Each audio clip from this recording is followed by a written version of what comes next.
સંસ્થાઓ સામાજિક સંસ્થાઓ દ્વારા ક્રેસનન્ટ સર્કલ ખાતે આવેલી ગાંધીજીની પ્રતિમા સૂતરની આંટી તથા ફૂલહાર અર્પણ કરી ગાંધીજી તું અમર રહોના નારા સાથે ઉજવણી કરી હતી। ગાંધી જયંતિના રોજ સેવા પખવાડિયાનો અંતિમ દિવસ હતો। આ ગાંધી જયંતિ પ્રસંગે ભાવનગર બોટાદના સાંસદ તેમજ કેન્દ્રીય રાજ્યમંત્રી નીમુબેન બાંભણિયા વિશેષ ઉપસ્થિત રહી તેઓ ક્રેસનન્ટ સર્કલ ખાતે રાષ્ટ્રપિતા ગાંધીજીને સૂતરની આંટી પહેરાવી તથા પુષ્પાંજલિ અર્પણ કરી વંદન કર્યા હતા। ત્યારબાદ કલાકે ગાંધી સ્મૃતિ ખાતે તેઓ અને કાર્યકર્તાઓ સાથે ખાદીની ખરીદી કરી હતી।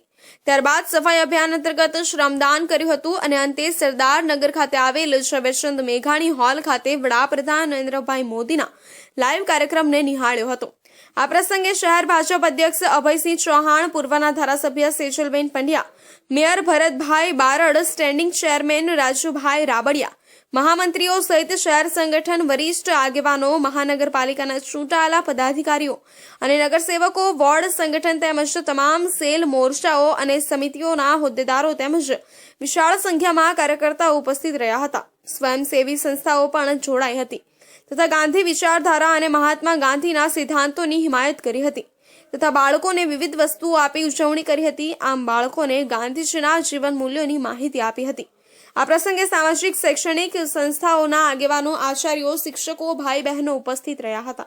પોલીસની નવી પોલીસ કમિશનર કચેરી ઉદ્ઘાટન થતા પહેલા વિવાદોમાં આવી રહી છે। નવી પોલીસ કમિશનર ઓફિસના કમ્પાઉન્ડમાં પોલીસ કર્મચારીના આપઘાતની ઘટના બાદ હવે કેન્દ્રીય ગૃહમંત્રી અમિત શાહના હસ્તે નવી પોલીસ કમિશનર કચેરીના ઉદ્ઘાટન પહેલા જ ઉદ્ઘાટન સમારોહ માટે બનાવવામાં આવી રહેલો વિશાળ ડોમનો કેટલોક ભાગ ધરાશાયી થવાની દુર્ઘટના બની હતી। ડોમનો ભાગ ધરાશાયી થતા 3 જેટલા મજૂરો દટાયા હતા। હાજર પોલીસ કર્મચારીઓએ દટાયેલા મજૂરોને બહાર કાઢ્યા હતા અને ઈજાગ્રસ્તોને સારવાર અર્થે સિવિલ હોસ્પિટલ ખસેડવામાં આવ્યા છે। હાલ તેમની હાલત સ્થિર હોવાનું જાણવા મળ્યું છે। શાહીબાગ પોલીસ હેડક્વાર્ટરમાં નવી પોલીસ કમિશનર ઓફિસ તૈયાર કરવામાં આવી છે, જેનું 3 ઓક્ટોબર એટલે કે નવરાત્રીના પ્રથમ દિવસે કેન્દ્રીય ગૃહ અને સહકારિતા મંત્રી અમિત શાહના હસ્તે ઉદ્ઘાટન થવાનું છે। કેન્દ્રીય ગૃહમંત્રીના ઉદ્ઘાટન સમારોહના કાર્યક્રમ માટે નવી પોલીસ કમિશનર કચેરીના કમ્પાઉન્ડમાં જ વિશાળ ડોમ તૈયાર કરવામાં આવી રહ્યો છે, જેની કામગીરી ચાલી રહી હતી। એ દરમિયાન સવારના સમયે અચાનક જ એક ડોમનો ભાગ ધરાશાયી થતા ત્યાં કામ કરી રહેલા 3 જેટલા મજૂરો ઉપર પડ્યો હતો, જેના કારણે તેમને ઈજા થઈ હતી। ડોમ પડવાની ઘટના બનતા ત્યાં કેટલાક પોલીસ કર્મીઓ હાજર હતા, તેઓ તાત્કાલિક દોડી ગયા હતા અને દબાયેલા મજૂરોને બહાર કાઢ્યા હતા। મજૂરોને ઈજા થતા 108 મારફત અસારવા સિવિલ હોસ્પિટલ ખાતે ખસેડવામાં આવ્યા હતા। આમ 3 મજૂરને નાની મોટી ઈજાઓ થઈ હોવાનું જાણવા મળ્યું છે। નવી પોલીસ કમિશનર ઓફિસના ઉદ્ઘાટન થવા પહેલા જ દુર્ઘટના સામે આવી છે। જે મજૂરો કામ કરી રહ્યા હતા તેમને સેફટીના સાધનો આપવામાં આવ્યા હતા કે કેમ, એમ જ કોઈ કોન્ટ્રાક્ટરના સુપરવિઝન હેઠળ યોગ્ય રીતે કામગીરી થતી હતી કે નહીં એ અંગે તપાસ કરવામાં આવશે। નવી પોલીસ કમિશનર ઓફિસના ઉદ્ઘાટનને લઈને હવે ચર્ચા જાગી છે કે ઉદ્ઘાટન થાય એની પહેલા જ નાની મોટી દુર્ઘટના બની રહી છે। 15 ઓગસ્ટના રોજ એક પોલીસ કોન્સ્ટેબલે પોતાની રાઇફલ વડે નવી પોલીસ કમિશનર ઓફિસમાં જ ગોળી મારીને આપઘાત કરી લીધો હતો। આપઘાત કર્યાના 2 દિવસ પહેલા જ તેમને નવી પોલીસ કમિશનર ઓફિસમાં ફરજ માટે મૂકવામાં આવ્યા। મુખ્યમંત્રી વિશે પ્રેસ કોન્ફરન્સમાં આક્ષેપો કરતા વિજય રૂપાણીએ કોંગ્રેસના પૂર્વ વિપક્ષી નેતા સુખરામ રાઠવા સહિત અન્ય 2 ધારાસભ્યો સામે બદનક્ષીનો દાવો કર્યો હતો। જે દાવો કોંગ્રેસી નેતાઓએ ભૂલ સ્વીકારી માફી માંગી લેતા વિજય રૂપાણીએ દાવો પાછો ખેંચી લીધો છે। પૂર્વ મુખ્યમંત્રી વિજય રૂપાણીએ સુખરામ રાઠવા પર 2 વર્ષ અગાઉ માનહાનિ કેસ કરવામાં આવ્યો હતો, જે માનહાનિ કેસનો પૂર્વ મુખ્યમંત્રી વિજય રૂપાણીએ પાછો ખેંચવામાં આવ્યો છે। આમ આ માનહાનિનો કેસ પાછો ખેંચતા સુખરામ રાઠવાએ નિવેદન આપ્યું હતું, જેમાં વર્ષ 2022માં ગુજરાતના પૂર્વ મુખ્યમંત્રી અંગે મીડિયામાં છપાયેલ અહેવાલોના આધારે તથ્ય ચકાસ્યા વિના પૂર્વ વિપક્ષી નેતા સુખરામ રાઠવા, સીજે ચાવડા અને શૈલેષ પરમારે પ્રેસ કોન્ફરન્સ કરીને કેટલાક આક્ષેપો કર્યા હતા, જેને લઈને પૂર્વ મુખ્યમંત્રી વિજય રૂપાણીએ 3 નેતાઓ સામે બદનક્ષીનો દાવો કર્યો હતો। જે બાબતે પૂર્વ મુખ્યમંત્રી વિજય રૂપાણી અને કોંગ્રેસી નેતાઓ સુખરામ રાઠવા, સીજે ચાવડા અને શૈલેષ પરમારે વિજય રૂપાણી સામે કરેલા આક્ષેપો અંગે પોતાની ભૂલોને સ્વીકારીને માફી માંગી લેતા વિજય રૂપાણી સાથે સમાધાન કરી લેતા વિજય રૂપાણીએ ગાંધીનગરની કોર્ટમાં કરેલ બદનક્ષીનો દાવો પાછો ખેંચી લીધો છે। આ અંગે સુખરામ રાઠવાએ પણ નિવેદન આપીને માહિતી આપી હતી। આમ અંતે બંને પક્ષ વચ્ચે સમાધાન થયું છે. એક દિવસે રૂપાણી સાહેબ અમને મળી ગયા તો અમે કીધું કે સાહેબ આ કેસમાં કંઈ છે નહીં, અમે જાણીએ છીએ, પણ અમે તો નાના માણસો હશો, તમે આ બધા કાયદા તમારી પાસે વકીલો હશે, આમાં લાંબુ ચાલશે, તમારે લાંબુ ચાલશે ને અમારે લાંબુ ચાલશે, માફ કરી દો. હવે અમારી ભૂલ થઈ ગઈ, માનીએ છીએ, અમે સ્વીકારીએ છીએ કે અમારે પૂરતી ચકાસણી કર્યા વગર કોઈને સામે આક્ષેપ કરવો એ અમારી પણ ભૂલ હતી. અને એને ધ્યાનમાં રાખીને રૂપાણી સાહેબે તારીખ 26/9/2024 રોજ ગાંધીનગરની કોર્ટમાં પોતાનો કેસ જિંદા દિલ રાખીને અમને પણ થોડો મોકળાશ મને વાત કરીને જેનું મંત્રીએ નિરીક્ષણ કર્યું હતું. આમ સ્વચ્છતા હી સેવા કાર્યક્રમ અંતર્ગત સાફ સફાઈની કામગીરી મોડાસા શહેરના 4 રસ્તા ખાતે યોજવામાં આવી હતી, જેમાં રાજ્ય કક્ષાના અન્ન અને નાગરિક પુરવઠા મંત્રી ભીખુસિંહ પરમાર, જિલ્લા કલેક્ટર, જિલ્લા વિકાસ અધિકારી, મોડાસા નગરપાલિકા પ્રમુખ, જિલ્લા પંચાયત પ્રમુખ સહિતના અધિકારીઓ અને પદાધિકારીઓ ઉપસ્થિત રહ્યા હતા. ગાંધી જયંતિ નિમિત્તે અરવલ્લી જિલ્લામાં સ્વચ્છતા અભિયાન હાથ ધરવામાં આવ્યું હતું. સ્વચ્છતા હી સેવા કાર્યક્રમ અંતર્ગત સાફ સફાઈની કામગીરી મોડાસા શહેરના 4 રસ્તા ખાતે યોજવામાં આવી હતી, જેમાં રાજ્ય કક્ષાના અન્ન અને નાગરિક પુરવઠા મંત્રી ભીખુસિંહ પરમાર, જિલ્લા કલેક્ટર, જિલ્લા વિકાસ અધિકારી, મોડાસા નગરપાલિકા પ્રમુખ, જિલ્લા પંચાયત પ્રમુખ સહિતના અધિકારીઓ પદાધિકારીઓ ઉપસ્થિત રહ્યા હતા. મોડાસા મહાલક્ષ્મી ટાઉન હોલ ખાતે સખી મંડળ દ્વારા વેસ્ટમાંથી બેસ્ટ ચીજ વસ્તુઓ બનાવીને તેનું પ્રદર્શન આયોજિત કર્યું હતું, જેનું નિરીક્ષણ કરવા માટે મંત્રી પહોંચ્યા હતા. સમગ્ર ગુજરાત અને દેશની અંદર સ્વચ્છતા દ્વારા એવો સંદેશો આપવા માગીએ છીએ કે હવે જ્યારે દિવસે ને દિવસે વસ્તી વધી રહી છે, જેના કારણે ગંદકીનું પ્રમાણ પણ વધી રહ્યું છે, ત્યારે હવે એકમાત્ર તમામ રોગોમાંથી જો બચવું હોય તો સ્વચ્છતા કર્યા વગર ચાલે એવું નથી. અને એ સ્વચ્છતા માટે લોકો આ જાગૃત થાય અને પોતાનું ઘર, પોતાનું આંગણું, પોતાનું ફળિયું, પોતાનું ગામ, પોતાનું શહેર એ સ્વચ્છ રાખે એ આજના જમાના પ્રમાણે તાતી જરૂરિયાત છે. સાથે જ વેસ્ટમાંથી બેસ્ટ વસ્તુ બનાવીને સખી મંડળનું એક પ્રદર્શન આયોજિત કરવામાં આવ્યું હતું, જેનું મંત્રીએ નિરીક્ષણ કર્યું હતું. ખાતે ઉજવણી કરવામાં આવી, તેમાં ધારાસભ્ય તેમજ સંસદ સભ્ય હાજરીમાં આ કાર્યક્રમ યોજાયો હતો. તો 5 જેટલા tractor door to door connection માટે ફાળવાયા હતા. સ્વચ્છતા હી સેવા પખવાડિયા અંતર્ગત આજે હિંમતનગર ટાઉન હોલ ખાતે ઉજવણી કરવામાં આવી હતી.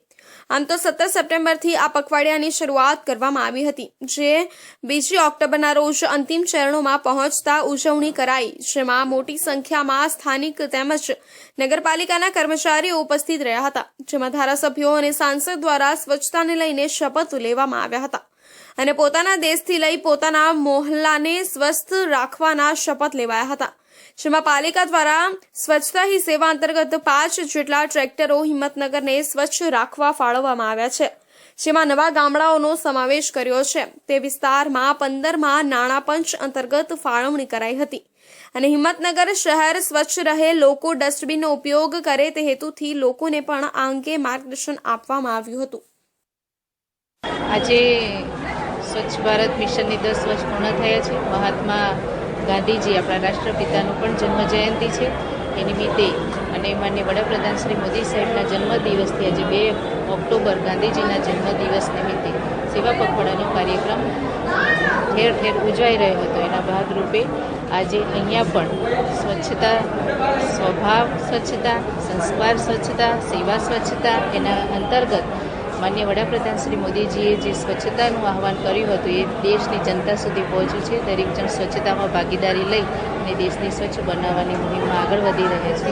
સૌ દેશવાસીઓને ગાંધી જયંતિની શુભકામના. મંત્રી ઋષિકેશભાઈ પટેલે જણાવ્યું કે ગુજરાતમાં 100 જેટલી નવી 108 એમ્બ્યુલન્સ અને 38 જેટલી આઈસીયુ ઓન વ્હીલ તેમજ 10 જેટલી ફૂડ સેફટી વ્હીલ ગુજરાતની પ્રજાની સેવા માટે સમર્પિત કરી છે, જેમાંથી આ 10 જેટલી ફૂડ સેફટી વેન જુદી જુદી જગ્યા પર જઈ ત્યાંથી દૂધ, તેલ, ઘી જેવા ખાદ્ય પદાર્થોના નમૂના લઈ અને ત્યાં તત્કાળ પરીક્ષણ કરી પ્રાથમિક તબક્કે માહિતી આપી શકશે. એટલે કે હવે રાજ્યમાં આ 138 મળી કુલ ટોટલ 838 જેટલી 108 હવે પ્રજાની સેવામાં કાર્યરત છે. ગાંધીનગર ખાતે કેબિનેટ બેઠક યોજાઈ હતી. કેબિનેટ બેઠકમાં અલગ અલગ નિર્ણયો લેવાયા હતા. સરકારના પ્રવક્તા મંત્રી ઋષિકેશભાઈ પટેલે જણાવ્યું કે મળેલી બેઠકમાં અલગ અલગ નિર્ણયો પણ લેવામાં આવ્યા હતા. હવે રાજ્યમાં આ 138 મળી કુલ ટોટલ 838 જેટલી 108 હવે પ્રજાની સેવામાં કાર્યરત છે. 10 જેટલી ફૂડ સેફ્ટી 1 જુદી જગ્યા પર જઈ ત્યાંથી દૂધ, તેલ, ઘી જેવા ખાદ્ય પદાર્થોના નમૂના લઈ અને ત્યાં તત્કાળ પરીક્ષણ કરી પ્રાથમિક તબક્કે માહિતી આપી શકશે. સરકારના પ્રવક્તા મંત્રી ઋષિકેશ પટેલ વધુમાં જણાવ્યું કે જેમાં સીએમ સેતુ યોજના અંતર્ગત ફરજ બજાવતા વિઝિટિંગ તજજ્ઞ તેમજ સુપર સ્પેશિયાલિસ્ટોના માનદ વેતન દરોમાં મુખ્યમંત્રીની મંજૂરીથી વધારો કરવામાં આવ્યો છે. તેમજ રાજ્યના સામૂહિક આરોગ્ય કેન્દ્ર, પેટા હોસ્પિટલો, જિલ્લા હોસ્પિટલ તેમજ સીએમસી અંતર્ગત ફરજ બજાવતા વિઝિટિંગ તબીબોના માનદ વેતનમાં પણ વધારો કરવામાં આવેલ છે. અને આજના મહત્વના વિષયોમાં આરોગ્યની 2 મહત્વની પોલિસીઓ જાહેર કરી છે અને આગામી સમયમાં હજુ કેટલીક વિચારાતી આરોગ્ય ક્ષેત્રને લગતી કેટલીક નિર્ણાયક બાબતો આદરણીય મુખ્યમંત્રીશ્રીના પરામર્શ લીધા પછી એ બાબતો એ ગુજરાતની સેવા માટે આપણે ખુલ્લી મૂકીશું.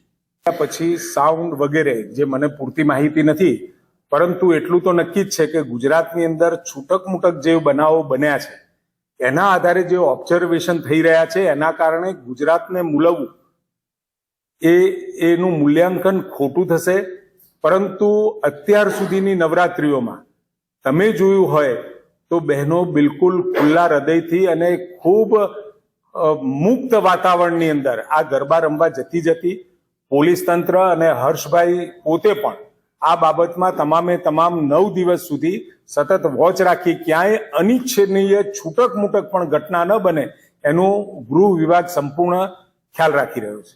નવરાત્રી મુદ્દે પ્રવક્તા મંત્રી ઋષિકેશભાઈ પટેલે નવરાત્રી મુદ્દે જણાવ્યું કે આપણા ગુજરાતના ગરબાઓ દેશભરમાં જ નહીં પરંતુ દુનિયાભરમાં પ્રખ્યાત છે. ત્યારે આ વખતે પણ ગઈ વખતની જેમ ગરબા દરમિયાન કોઈ પણ પ્રકારની આરોગ્યની અસુવિધા ઊભી ન થાય તેના માટે તમામ કોર્પોરેશન નગરપાલિકાઓમાં સૂચનાઓ આપવામાં આવી છે કે તેમના વતી જે પણ મોટા મહોત્સવ આયોજિત થતા હોય અને પરવાનગી માંગેલી હોય તે આયોજકોએ ફરજિયાત ડોક્ટર અને મેડિકલ સેવા ઉપલબ્ધ કરાવવાની રહેશે. પરંતુ સાથે આપણે પણ જ્યાં આવા મોટા મહોત્સવ થતા હોય ત્યાં 108ના પોઈન્ટ નજીકના સ્થળે જ ઊભા રાખીશું, જેથી ક્યારે પણ જરૂર પડે તો તરત જ 108 વતી સેવા પૂરી પાડી શકાય. ખવડાવી મુસાફરને લૂંટી લેતા અઠંગ તસ્કરને પકડી પાડી રાજકોટ ક્રાઇમ બ્રાન્ચ પોલીસે રાહતનો શ્વાસ લીધો હતો. ત્યારે હાલ આરોપી મહેન્દ્ર ચુડાસમા રાજકોટ જ નહીં સુરત, ભુજ સહિતના જિલ્લાઓમાં કુલ 15 જેટલી ચોરી કર્યાની કબૂલાત આપી ચૂક્યો છે.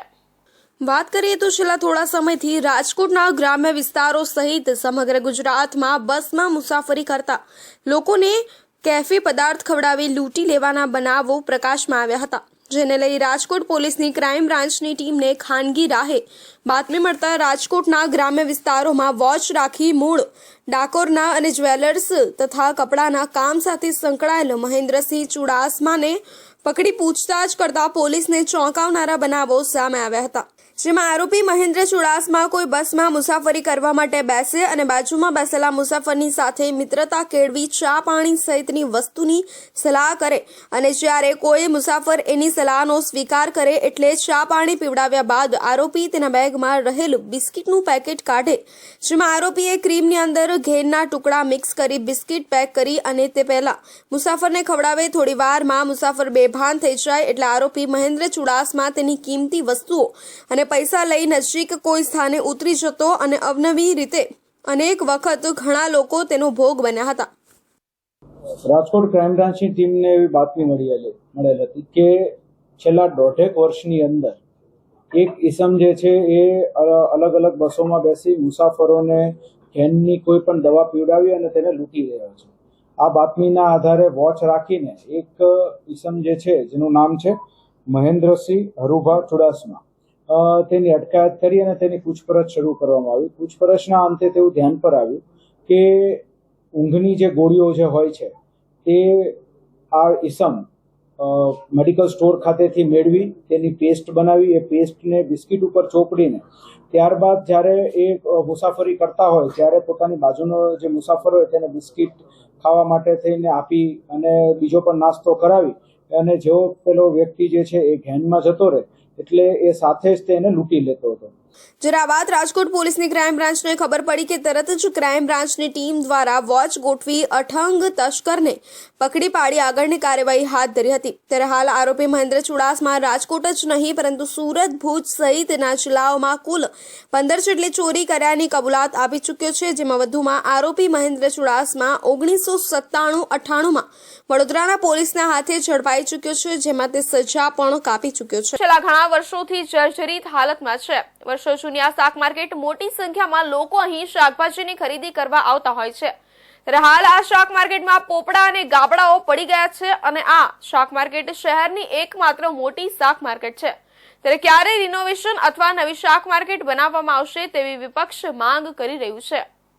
હાલ ભાવનગર શહેરમાં અન્ય સરકારી કે ખાનગી મિલકતો કે જે જર્જરિત હાલતમાં હોય તેને મહાનગરપાલિકા ખાલી કરાવી રહ્યું છે, પરંતુ ખુદ મહાનગરપાલિકા હસ્તકનું શહેરની મધ્યમાં આવેલી શાક માર્કેટ અતિ જર્જરિત હાલતમાં હોય ત્યારે તંત્ર શું કોઈ મોટી જાનહાનિની રાહ જોઈને બેઠું છે કે કેમ એ એક મોટો સવાલ છે.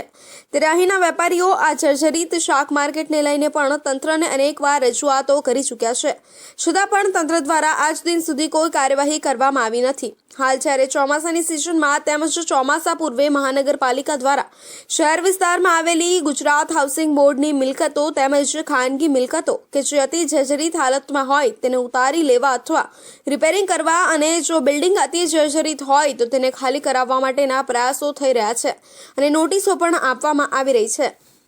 વાત કરીએ તો શાક માર્કેટ અને આના જેવી જ બીજી બીએમસી કોર્પોરેશન હસ્તકની બિલ્ડિંગો કે જે ઘણા લાંબા સમયથી જર્જરિત કે એવી અવસ્થામાં છે, તો એના માટે બીએમસી દ્વારા એક સસ્ટેનેબિલિટી સર્ટિફિકેટ મેળવવામાં આવશે, જે દરેક બીએમસીની બિલ્ડિંગો છે તેનો સર્વે કરીને મેળવવામાં આવશે અને તેના આધારે ભવિષ્યમાં કોઈ બિલ્ડિંગ રિસ્ટ્રક્ચર કરવાનું છે કે રિનોવેટ કરવાનું છે કે રીડેવલપ કરવાનું છે તેની આગળની પ્રક્રિયા હાથ ધરવામાં આવશે. ઉપરાંત જણાવવાનું કે આ પ્રક્રિયા હાલ પ્રોસેસમાં છે અને સર્વેની કામગીરી પણ ટૂંક જ સમયમાં ચાલુ કરી દેવામાં આવશે, જેથી દરેક જર્જરિત બિલ્ડિંગોને કવર કરી શકાય. ભાવનગર શહેરની મધ્યમાં આવેલ ગંગાજળિયા તળાવ તરીકે ઓળખાતા વિસ્તારમાં 70 વર્ષ જૂનું શાક માર્કેટ આવેલું છે. અહીંયા મોટી સંખ્યામાં વેપારીઓ રોજ શાક બકાલાનો વેપાર કરી પોતાનું અને પોતાના પરિવારનું ગુજરાન ચલાવે છે. દિવસ દરમિયાન હજારોની સંખ્યામાં અહીંયા પુરુષો, મહિલાઓ, બાળકો શાકભાજીની ખરીદી માટે આવતા હોય છે. સતત અવરજવરવાળા આ શાક માર્કેટનું બિલ્ડિંગની હાલત અતિ જર્જરિત થઈ ગયું છે, જેમાં બિલ્ડિંગના મોટા ભાગમાં છતમાંથી પાણી અને ગાબડા પડી ગયા છે. અનેક જગ્યાએ તો લોખંડના સળિયા દેખાઈ રહ્યા છે, તો દિવાલોમાં પણ મોટા ગાબડાઓ અને તિરાડો દેખાઈ રહી છે અને પડું થઈ રહેલ આ બિલ્ડિંગનો કેટલોક ભાગ તંત્રને બોલાવી રહ્યો હોય તેવું લાગી રહ્યું છે, પરંતુ અન્યને દંડ કરનાર મહાનગરપાલિકાને કોણ કહેશે? વર્ષોથી હું એવું માનું છું, દાયકાથી આ ભાવનગરની મુખ્ય શાક માર્કેટ અનેકવાર રજૂઆત કરવા છતાં જર્જરિત ખરી, પાણી પડે, ગાબડા પડી ગયા છે અને મને એવું લાગે છે ગમે ત્યારે શોર્ટ સર્કિટ પણ થવાની શક્યતા છે. મને લાગે છે અનેક રજૂઆત કરવા છતાં પણ આ કોર્પોરેશને બહારના બિલ્ડિંગ પાડવા છે, બીજાના મિલકતો જર્જરિત હોય તો પાડવી છે, પરંતુ પોતાનું છે તો કેમ પાડવું નથી ભાઈ? મને લાગે છે ગમે ત્યારે એવો અકસ્માત થશે, ઓછામાં ઓછા 100-150 લોકો, હું એવું માનું ભગવાન ના કરે પણ આ બનાવ બનશે અને એના જવાબદાર આ કોર્પોરેશન છે. જોકે આ અંગે વેપારીઓ દ્વારા અનેકવાર મહાનગરપાલિકા તંત્રને જાણ કરવામાં આવી, રિનોવેશન માટે અનેકવાર રજૂઆતો થઈ. જોકે એકવાર રિનોવેશન પણ થયું, પરંતુ તે માત્ર કાગળ પર થયું હોય તેવું લાગે છે, કારણ કે રિનોવેશન બાદ શાક માર્કેટની પરિસ્થિતિ જેની તે જ જોવા મળી રહી છે. આ શાક માર્કેટમાં ઠેર ઠેર જગ્યાએ ચાલુ વરસાદે પાણી પડી રહ્યું છે અને સ્લેબમાં પાણી ઉતરવાના કારણે સ્લેબ અત્યંત નબળો પડી ગયો છે અને ગાબડા પડવા માંડ્યા છે. દિવાલો પણ પડું થઈ રહેશે, જે અંગે રજૂઆત થતાં તંત્ર દ્વારા કોઈ કાર્યવાહી કરાવી નથી. ત્યારે સવાલ એ થઈ રહ્યો છે કે મહાનગરપાલિકા તંત્ર શું કોઈ મોટી જાનહાનિની રાહ જોઈને બેઠું છે? અહીં હજારો લોકો અવરજવર કરતા હોય છે, ત્યારે કોઈ જાનહાનિ થાય એ પહેલા તંત્ર દ્વારા રિપેરિંગ કરવામાં આવશે કે કેમ તે હવે જોવું રહ્યું. હાથ ધરતા માતાએ જ ગુનો કબૂલાત કરી પોલીસે માતાની અટકાયત કરી કાયદેસરની કાર્યવાહી હાથ ધરી છે. સાબરકાંઠાના ઈડરના આચરાલ ગામે 18 વર્ષીય લક્ષ્મીબેન ચૌહાણ નામની માતાએ પોતાના 15 દિવસના બાળકને કૂવામાં ફેંકી દેતા સમગ્ર વિસ્તારમાં અરેરાટી સર્જાઈ છે. લક્ષ્મીબેન ચૌહાણનું સમગ્ર પરિવાર મજૂરી અર્થે આસપાસના વિસ્તારમાં ગયો હતો. જે દરમિયાન 15 દિવસનું બાળક અચાનક જમીન ઉપર પડી જતા તેના નાકમાંથી લોહી વહેવા લાગ્યું હતું, જેથી લક્ષ્મીબેન ચૌહાણ અત્યંત ગભરાઈ જતા તેમને પોતાના પરિવાર થકી ભય જણાતા તેમને કાગળમાં લપેટી પોતાના વહાલસોયા કટકા નહીં પથ્થર બાંધી નજીકના કૂવામાં ધકેલી ઘરે આવ્યા હતા. તેમજ ઘરે આવી પોતાના 15 દિવસના બાળકને અજાણ્યા લોકો દ્વારા અપહરણ થયા હોવાનું જણાવતા જાદર પોલીસ મથકે આ મામલે જાણવાજોગ ફરિયાદ કરી હતી. એટલે ચાદર પોલીસ સ્ટેશનના અચરાલ ગામમાં એક 15 દિવસના બાળકને ગુમ થવાની ઘટના બની હતી. જે અનુસંધાને તેના પિતા જગદીશભાઈ ચૌહાણે ચાદર પોલીસ સ્ટેશનમાં ફરિયાદ આપેલી હતી અને એના અનુસંધાને અમારી LCB, SOG તથા સ્થાનિક પોલીસ સ્ટેશનની ટીમ તેમજ ડોગ સ્કોડ એ બાળકને શોધવા માટે ત્યાં ટીમો કાર્યરત હતી. પોતે જ્યારે પોતાના બાળકને લઈને ઘરમાં હાજર હતી ત્યારે તેનાથી બાળક પડી ગયેલું હતું જમીન ઉપર અને એના કારણે બાળકના માથામાં ઈજા થવાથી પોતે ગભરાઈ ગયેલી હતી અને એ તાત્કાલિક પોતાના બાળકને લઈને કાપડમાં લપેટીને એને કૂવામાં નાખી આવી હતી, જેથી કરીને ઘરવાળા એમને ઠપકો ના આપે કે પોતાનાથી આ પ્રકારનો બનાવ બની ગયેલ છે. જોકે 15 દિવસનું બાળક અપહરણ મામલે જિલ્લા પોલીસે SOG, SCB સહિતની ટીમો કામે લગાડી હતી. તેમજ સમગ્ર પરિવારને જાદર પોલીસ સ્ટેશને લાવવામાં આવ્યો હતો. સાથોસાથ લક્ષ્મીબેન ચૌહાણને પોલીસે વિવિધ યુક્તિ પ્રયુક્તિથી પૂછતા તેમને સમગ્ર ગુનો કબૂલી લીધો હતો. આમ આરોપીનું નામ લક્ષ્મી જગદીશ ચૌહાણ, ઉંમર વર્ષ આશરે